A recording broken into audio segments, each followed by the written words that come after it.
retenção de carteira de habilitação e passaporte, os poderes do juiz e o panorama atual sobre a aplicação, pelos tribunais, do inciso 4, do art. 139. Felipe Cunha de Almeida. Resumo: este artigo analisou a questão sobre a possibilidade ou a impossibilidade de retenção de carteira de habilitação e passaporte, à luz do novo Código de Processo Civil, em atenção ao inciso 4, do art. 139, e também de decisões judiciais sobre o tema, cujo princípio da proporcionalidade deve ser observado.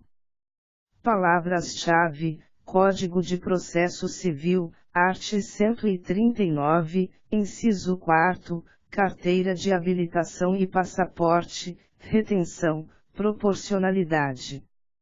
1. Introdução. Não há dúvidas que, via de regra, as obrigações devem ser cumpridas, que as dívidas devem ser pagas, e mais, que as decisões judiciais que condenam a pagar a dívida, exigem cumprimento. Contudo, pode ocorrer que o devedor reste inerte a determinado comando judicial, sendo possibilitado que o juiz, de ofício, ou a requerimento da parte, tome medidas para dar andamento ao devido cumprimento. Tendo em conta estes poderes, percebemos, como se verá através de alguns casos julgados, é que a parte credora, dada a inércia do devedor, busca que poder judiciário venha a compelir o devedor a pagar. Bem, considerando a premissa acima, não há dúvidas de que todo o direito assiste ao credor, bem como o Código de Processo Civil apresenta ferramentas neste sentido, dando poder ao juiz, para fazer cumprir sua sentença, por exemplo. Contudo, e assim veremos, o CPC não pode ser utilizado como meio de punição ao devedor inerte. Uma linha tênue pode separar a coerção ao cumprimento de uma decisão judicial da ofensa à dignidade da pessoa humana, justamente pela apreensão do passaporte ou carteira de habilitação, ferindo o constitucional princípio da proporcionalidade.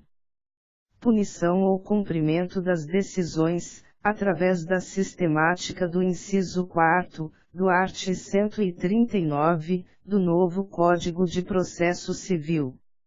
Bem, é exatamente este o tema que nos propomos a enfrentar através deste artigo, trazendo as considerações da doutrina e algumas decisões judiciais que apreciarão o CPC, no sentido da aplicação do inciso 4, do art. 139.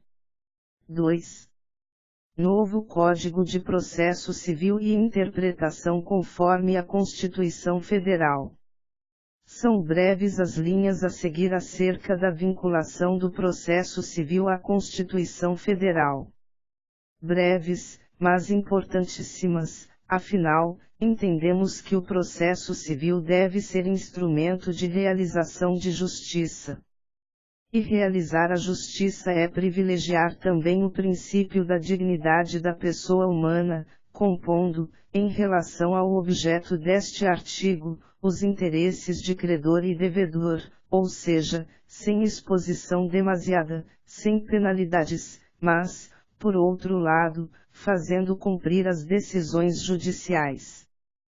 Pois bem, sobre as normas fundamentais do processo civil, Humberto Teodoro Júnior ensina que a sistematização do novo Código de Processo Civil, entre várias inovações, estabeleceu uma parte geral em que são agrupadas as normas comuns aplicáveis a todo o conjunto do ordenamento, e que, portanto, servirão de base à melhor compreensão e à mais adequada aplicação dos procedimentos, remédios e incidentes regulados na parte especial.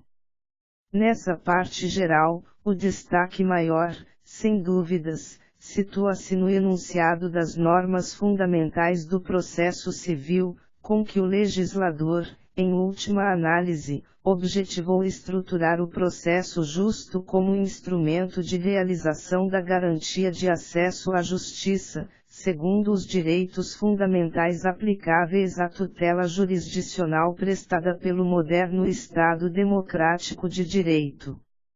Entendemos que o processo justo, expressão utilizada por Humberto Teodoro Júnior, é aquele que também segue a Constituição Federal. O novo Código de Processo Civil vem assim inaugurado. Art. 1. O processo civil será ordenado, disciplinado e interpretado conforme os valores e as normas fundamentais estabelecidos na Constituição da República Federativa do Brasil, observando-se as disposições deste Código. Como se percebe da leitura do supratranscrito art. 1, este encontra-se no denominado capítulo I, cujo título é, das normas fundamentais do processo civil. Portanto, para correta interpretação sobre a possibilidade de retenção de carteiras de habilitação e passaportes, conforme veremos adiante, em especial atenção ao inciso 4º, do art. 139, as mencionadas normas fundamentais devem, mesmo que de forma ágil, ser objeto de análise, neste tópico. Neste sentido, Humberto Teodoro Júnior leciona que, o art. 1, do NCPC, retratando a constitucionalização do direito processual contemporâneo, tem notório propósito pedagógico, conclamando o seu aplicador a interpretá-lo sempre a partir de suas origens constitucionais. Portanto, e entendemos assim, para se avaliar a medida que, por exemplo, determina a retenção da CNH, do passaporte, do cartão de crédito do devedor, sejam dívidas oriundas do direito das obrigações stricto sensu ou do direito de família, a interpretação deve vir em consonância com a constitucionalização do processo. Não se pode, outrossim, limitar as fontes do direito processual civil ao Código. Da constitucionalização do direito processual moderno surgiu a necessidade de releitura de toda a sistemática de acesso à justiça à luz dos princípios, garantias e valores consagrados pela Constituição.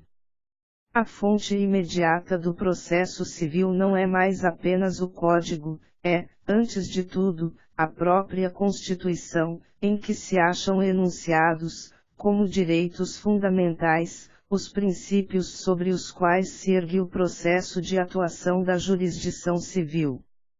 Da Constituição, emergem os requisitos do processo justo, o qual supera, em profundidade, o feito preponderantemente procedimental da antiga visão do devido processo legal.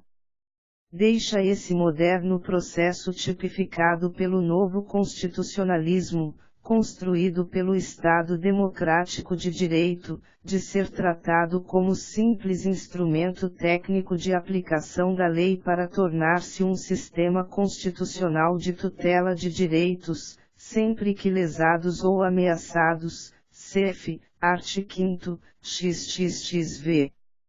A seu turno, ressaltam Nelson Nery Jr. e Rosa Maria de Andrade Nery que o processo, muito antes de ser regulamentado pelo texto do CPC, é compreendido no sentido de que deve subordinar-se aos valores e princípios constitucionais, como aqueles que fundamentam a República, soberania, cidadania, segurança jurídica, Estado democrático de direito, dignidade da pessoa humana, valores do trabalho e da livre iniciativa e pluralismo político, confirmam a democracia e resguardam os direitos fundamentais dos cidadãos e de toda a pessoa, cf. art. 5º, e permitem a existência de sociedade civil livre e organizada.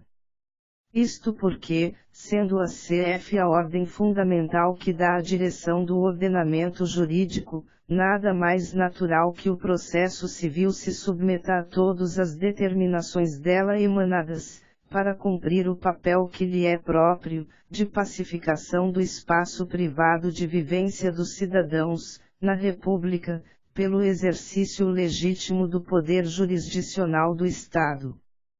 Conclusão: neste momento, o processo civil deve respeitar as garantias e liberdades individuais previstas na Constituição. É, portanto, interpretado em consonância com a Carta, o que vai em direção ao princípio da dignidade da pessoa humana. 2.1 Artigo 8º, aplicação do ordenamento, dignidade da pessoa humana e proporcionalidade.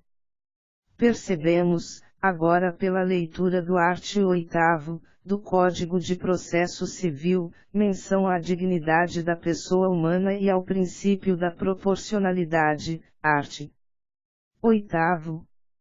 Ao aplicar o ordenamento jurídico, o juiz atenderá aos fins sociais e às exigências do bem comum, resguardando e promovendo a dignidade da pessoa humana e observando a proporcionalidade, a razoabilidade, a legalidade, a publicidade e a eficiência.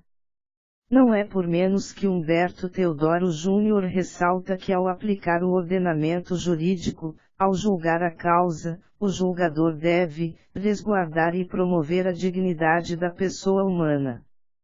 Portanto, perguntamos, apreensões de carteiras de habilitação e passaportes, por exemplo, ferem o princípio da dignidade humana do devedor, ou, por outro lado, justamente, beneficiam tal princípio, mas em face do credor. E a questão da proporcionalidade. O tema é delicado. O que se exige, sem sombra de dúvidas, é que a dignidade seja preservada, seja em face do credor, seja em face do devedor. Portanto, a análise da aplicação do artigo 139, inciso 4, do CPC, passa, inevitavelmente, por uma interpretação constitucional do direito processual civil, aliada à proporcionalidade, como veremos em seguida. Pois bem, se o artigo 8º, do CPC faz menção à dignidade, também faz menção expressa ao princípio da proporcionalidade. Mesmo que de forma breve, ou seja, sem entrar em controvérsias doutrinárias, a sua análise é de suma importância. Paulo Bonavides é nossa base, portanto, em relação ao dito princípio, e ensina que a vinculação do princípio da proporcionalidade ao direito constitucional ocorre por via dos direitos fundamentais. É aí que ele ganha extrema importância e aufere um prestígio e difusão tão larga quanto outros princípios cardeais e afins, nomeadamente o princípio da igualdade.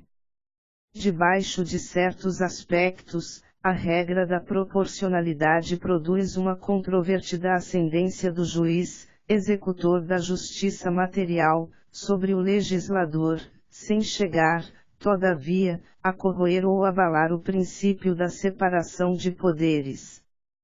Por tal razão, continua o mestre acima referido, é que atualmente o denominado segundo Estado de Direito, constitucional, portanto, deve ser analisado sob o prisma do constitucionalismo, eis que ultrapassado o primeiro Estado de Direito, ou seja, o da legalidade.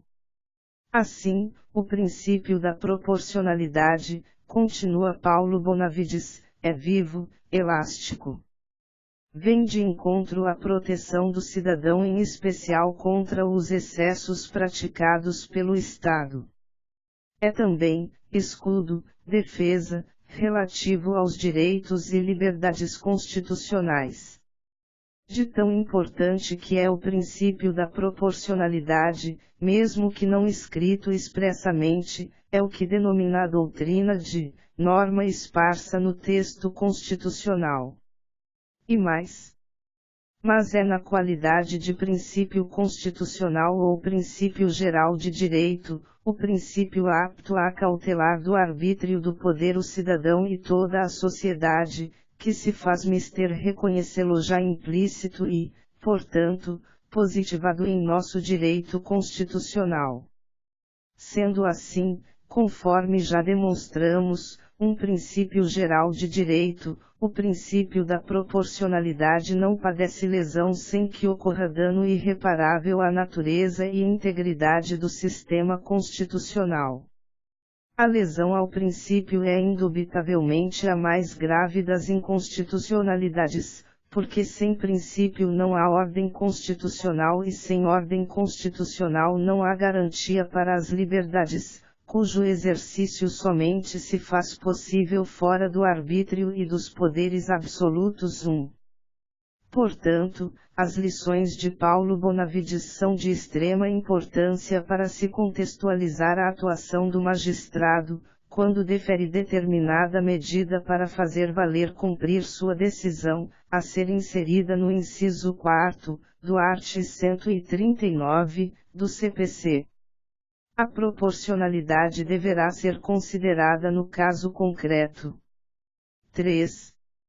CPC, caput do art. 139. O título 4º aborda temas como a atuação do juiz e dos auxiliares da justiça, sendo o capítulo I, daquele título, que regula os poderes, os deveres e a responsabilidade do magistrado. O foco principal deste artigo, como se observa da introdução, é o inciso 4º, do art. 139, que logo mais adiante será objeto de estudo. Em perspectiva constitucional, voltando ao tema, mas com foco na atuação do juiz, ou como dizem Luiz Guilherme Marinoni, Sérgio Cruz Arenhart e Daniel Mitidiero. No Estado constitucional, o direito processual civil assume uma dimensão essencialmente democrática e deve ser pensado na perspectiva do Estado constitucional, constituindo um verdadeiro ponto de encontro de direitos fundamentais.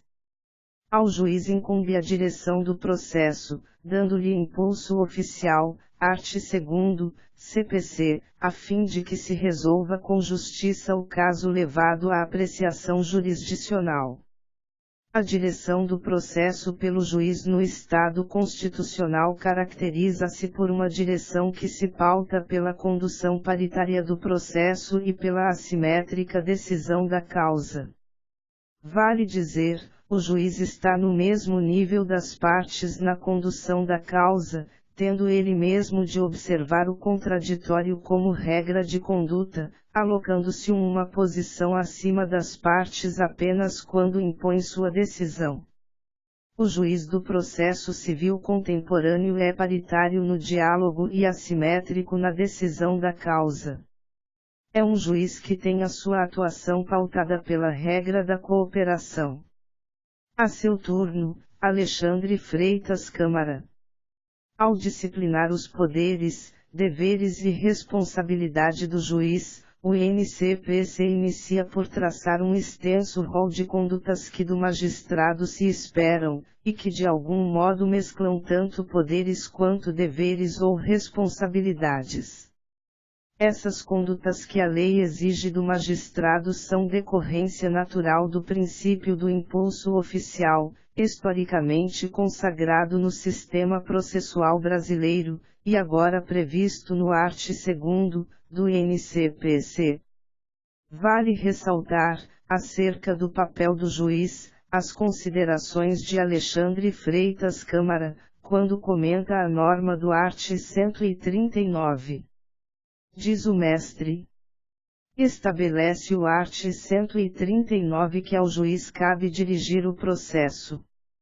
O verbo aí empregado certamente é um resquício da ideologia do protagonismo judicial, consagrada na, aqui repudiada, teoria da relação processual. Na verdade, ao juiz não cabe dirigir o processo, como se fosse um timoneiro.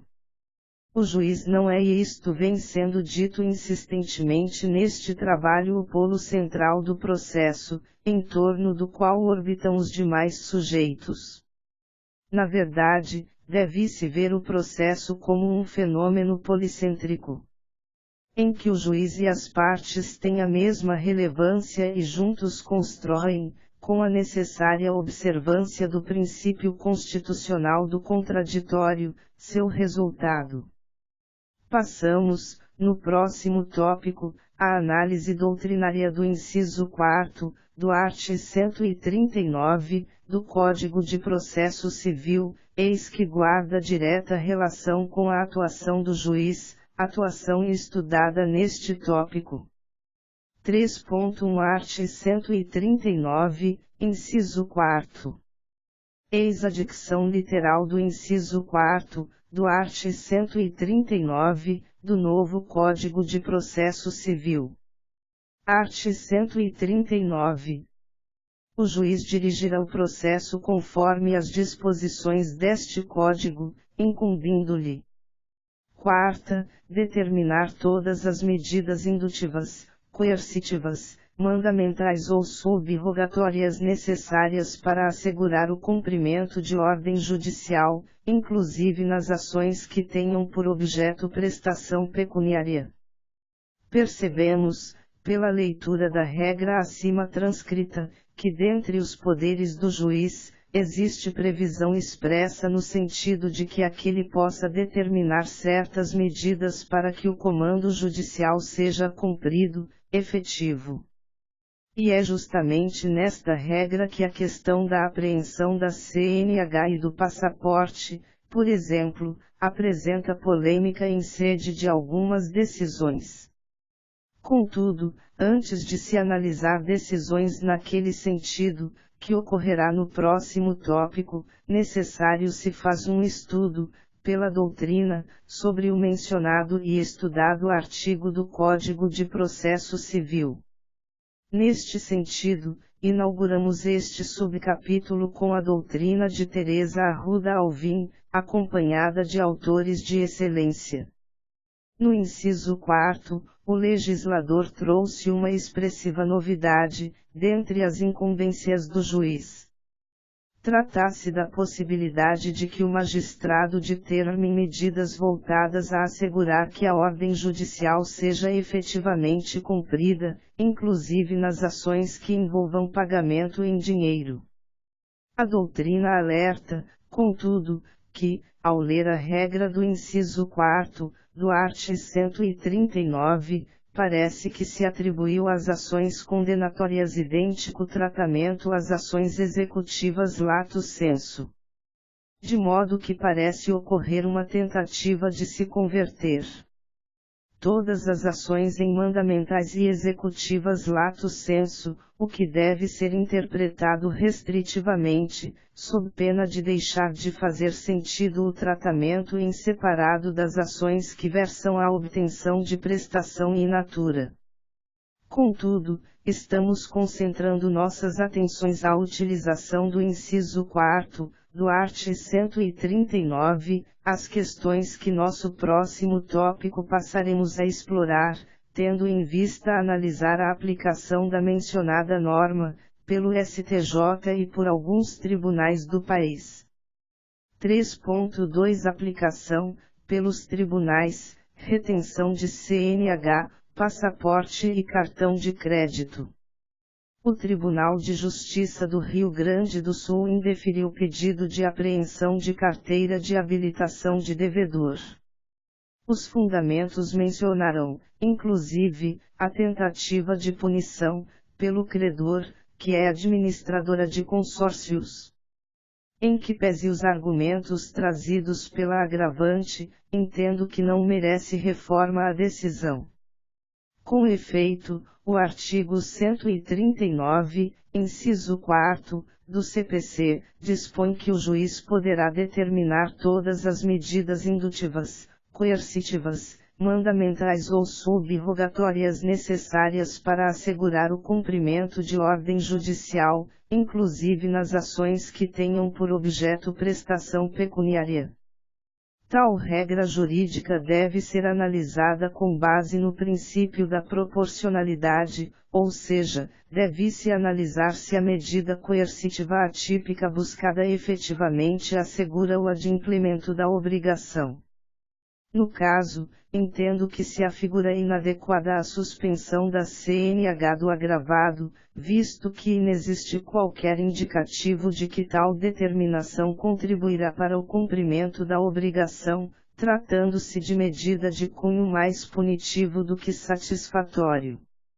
Nestes autos o debate discute rescisão de promessa de compra e venda de bem imóvel entabulado entre pessoas físicas, cujo objeto do agravo de instrumento, pelos credores, foi a retenção de CNH, de passaporte e de cartão de crédito. O indeferimento registrou o caráter coercitivo e ofensivo a direitos fundamentais, além do princípio da menor onerosidade da execução.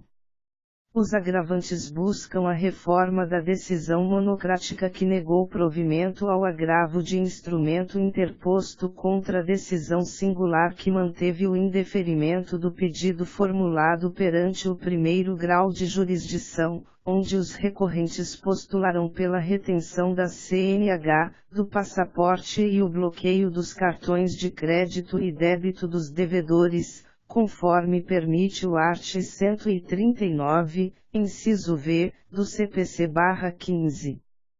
Pois bem, ao compulsar as razões do agravo interno interposto, tenho que não assiste razão aos recorrentes, uma vez que os fundamentos alegados não são suficientes para modificar a decisão proferida. Além disso, não há na decisão agravada qualquer vício a ser sanado, na medida em que não há qualquer indicativo de que a medida atípica buscada pela parte agravante, ou seja, retenção da CNH, do passaporte e o bloqueio dos cartões de crédito e débito dos devedores, contribuirá para o êxito do processo, estagnado em decorrência da inexistência de bens penhoráveis. De fato, o art. 139, quarta, do CPC/15, ao autorizar o juiz a determinar todas as medidas indutivas, coercitivas, mandamentais ou sub-rogatórias necessárias para assegurar o cumprimento de ordem judicial, inclusive nas ações que tenha por objeto prestação pecuniária, ampliou as possibilidades de atuação coercitiva do juízo, até então limitada às medidas previstas no art. 536, primeiro, do CPC/15. Isso significa dizer que, além da necessidade de a medida ser adequada a ponto de garantir o cumprimento da obrigação, é de rigor que restem preservados outros princípios nos quais o processo de execução também se pauta, como o da menor onerosidade, art. 805 do CPC/15, da proporcionalidade e da boa-fé processual. Aqui, ganha relevo a completa ausência de demonstração de que os devedores estejam adquirindo bens ou efetuando gastos em detrimento da dívida contraída, a justificar, ao menos em tese, a necessidade dessa medida, que se reveste de caráter estritamente coercitivo. Importante ressaltar, ainda, que o alegado inadimplemento não pode redundar em cerceamento dos direitos e garantias constitucionais. A exegese que melhor se ajusta à matéria debatida nos autos é a exarada na decisão recorrida, motivo pelo qual não se vislumbra fundamento a ensejar a sua modificação. Esta outra decisão considerou, para indeferir a apreensão da carteira de habilitação, que o art. 139. Inciso 4, não dispõe expressamente sobre tal possibilidade e, mesmo que fosse admitida, deve ocorrer apenas em casos excepcionais. Interessante relevar que a decisão ressalta que não se tem conhecimento sobre a utilidade do veículo do devedor, utilidade tal que pode ficar prejudicada, caso haja a retenção da CNH. A decisão não merece reforma. O exequente manejou os pedidos fundamentando no artigo 139, inciso 4, do Código de Processo Civil/15. Ocorre que não há elementos concretos a demonstrar que a suspensão da Carteira Nacional de Habilitação da parte executada possa viabilizar o efetivo cumprimento da presente execução. Na realidade, a suspensão deste direito, de modo genérico, além de não oferecer segurança de que a medida poderá reverter em efetivo benefício da execução, acarreta risco de prejuízo, quando não se sabe, por exemplo, a importância que a habilitação pode ter para a própria atividade profissional da parte executada ou para bens e serviços essenciais à manutenção da própria parte ou família. Deve a parte exequente demonstrar o esgotamento de todos os meios colocados a seu alcance para a obtenção de bens em nome da parte executada, pois embora admissível a consulta pelo judiciário aos sistemas disponíveis em busca de informações que favoreçam o regular andamento do processo, tal medida somente deve ser deferida após a demonstração de que restaram frustradas as tentativas da parte. Destarte, a medida pleiteada pelo exequente não oferece garantia na obtenção do crédito executado e inexiste previsão legal expressa para a adoção da medida requerida, cuja previsão genérica do art. 139, inciso 4, do CPC/15, pode ser adotada somente em casos excepcionais. Assim por ora, não merece reforma a decisão vergastada, posto que o agravante não esgotou os meios hábeis no sentido de obter as informações necessárias à formação do processo. Em São Paulo foi dado provimento a agravo de instrumento no sentido de reforma de decisão interlocutória que entendeu por reter a CNH, eis que restou infrutífera a busca pelo patrimônio do executado. 3.2. Ausente demonstração sequer de indício de ocultação de patrimônio penhorável pela parte devedora, como acontece no caso dos autos, incabível o deferimento do pedido de suspensão de CNH do executado para o fim de assegurar a satisfação do crédito exequendo, por se revelar medida desproporcional e desarrazoada, além de inútil para o adimplemento do débito. 3.2.1 Alimentos e retenção de CNH. Quando a dívida tiver por origem os alimentos, portanto decorrentes do direito de família, percebe-se que a questão do entendimento sobre a retenção da carteira de habilitação pode mudar. Vejamos o que decidiu o Tribunal Gaúcho acerca da retenção, que considerou, também, o fato de a dívida ocorrer há mais de 7 anos. Adianto, estou em negar provimento ao recurso, mantendo a ordem de suspensão da carteira de habilitação do executado, ora agravante.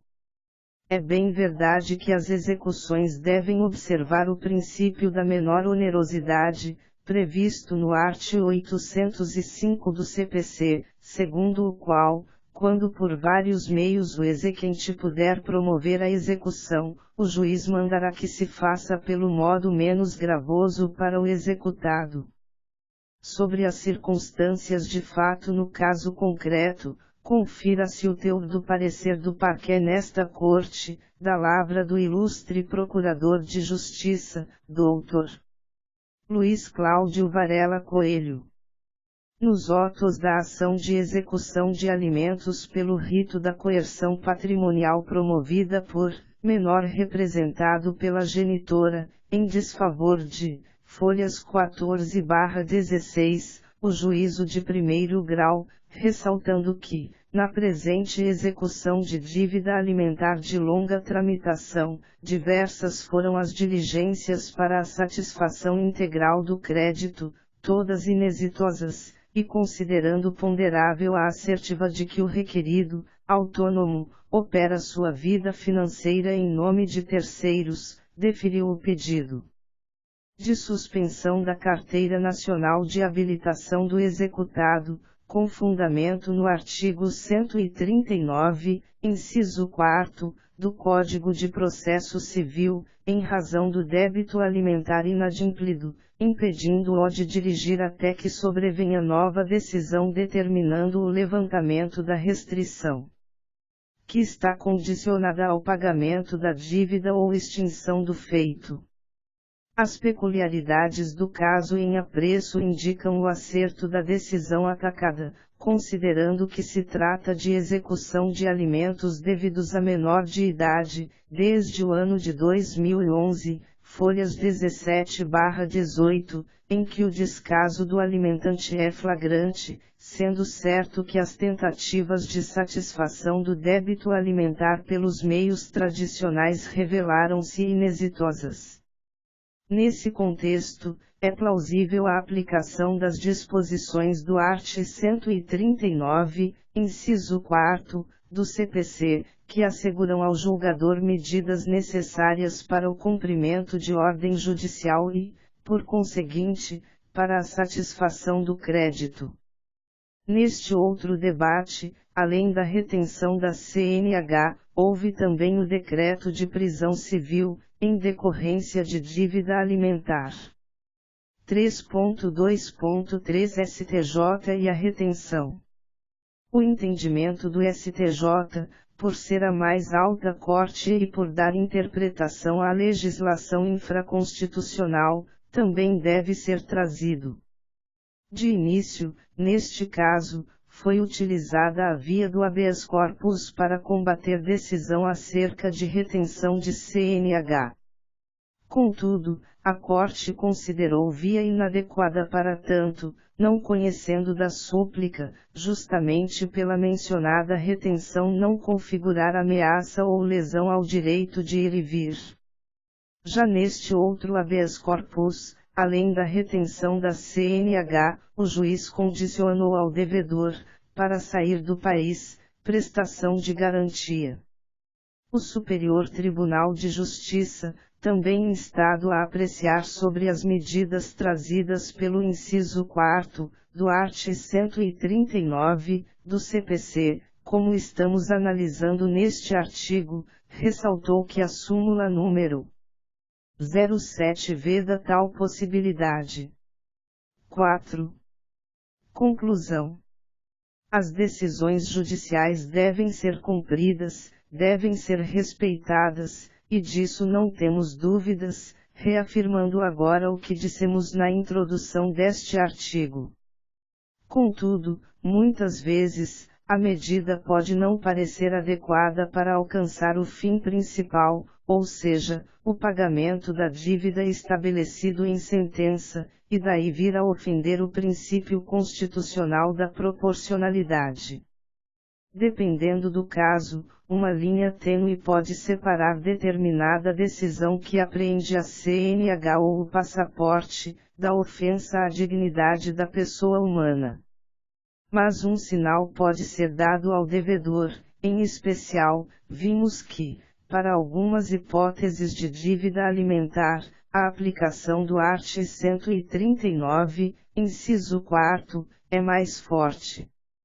Contudo, para outras espécies de obrigações, vimos que se trata de mais uma punição pelo inadimplemento, do que uma coerção. Na verdade, o juiz deve discernir acerca do pedido de suspensão, se o credor está em busca de punir o devedor, ou então se há resultado prático e eficiente na aplicação da medida. A questão não é fácil, as decisões têm sim de ser cumpridas pelas partes, mas a Constituição há de imperar. Se estamos em tempo da denominada despatrimonialização do direito civil, também estamos em tempo de um Estado constitucional, cuja Constituição Federal trouxe o ser humano para o centro do direito. Portanto, devemos, à luz do princípio da proporcionalidade, conciliar o direito material e o direito processual.